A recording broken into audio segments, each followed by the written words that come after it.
First question. What do you think are the main problems of development in your country? In my country, I think the main problems of development are transparency, accountability, lack of leadership, mismanagement, and I would say the role of the stakeholders that is not being well played. But one of the main problem is the lack of a strategic and global vision of development of dear Congo. Yeah. Thank you. What are the key elements of a conception of a common good, in your opinion? The key elements. I would like maybe to give a brief definition of the common good. I think one can see it in twofold. Common good as an aspiration. People are aspiring to the common good, to be enjoyed, but also as a value. A value in the sense that it's the improvement of the quality of human life or human livelihood. And the key elements will be when this common good is promoting social justice, economic justice, democratic participation of the people, the well-being of the local community, and ecological sustainability. Thank you. What are the traditions and cultural characteristics of development that DR Congo could bring or contribute to the discourse about development and the common good? I think when you see DR Congo, you have a lot of people who are not educated, illiterate. So one of the major challenges is to bring education in, and this will be one of the major, I think, challenge. And I think there you have the church, civil society, the government is doing a lot in promoting the education for the youth, and not only for the boys, but UNESCO now is promoting it for the girls. And another wing will be the training. We believe that if you come up with good programs on training in terms of training on leadership, training in management, training in civic and electoral education, training also in the technology of information.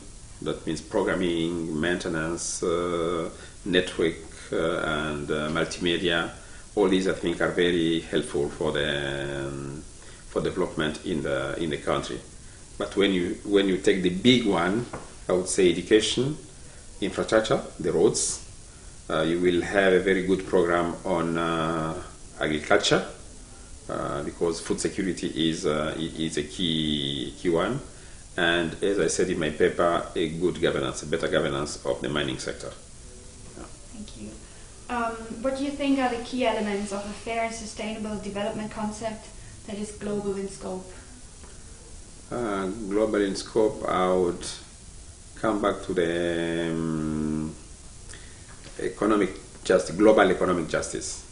The way it's operating, according to me, it's not just. That means there are some people who have defined the rules of the world market today, and those who have designed it, you design it in your favor. You can design something with disadvantages for you. And so I know that many economists were appealing to a new economic international order in the market, but up to now it's not happening. And also I think the neoliberal capitalism has shown its limits with the financial crisis. So I would say that we need a global thinking on those, let's say, international financial organizations. That means the IMF, the World Bank, the WTO, so that it becomes more participatory, more democratic. That means when they are taking decisions that are affecting billions of people, it will be good those people somehow to be part of the process and somehow to buy it. Otherwise, the consequences of those decisions taken in Washington or New York is really having a bad effect on the lives of the people. Insofar also that all the theories of development so far, according to me, they have not, let's say, promoted development as such.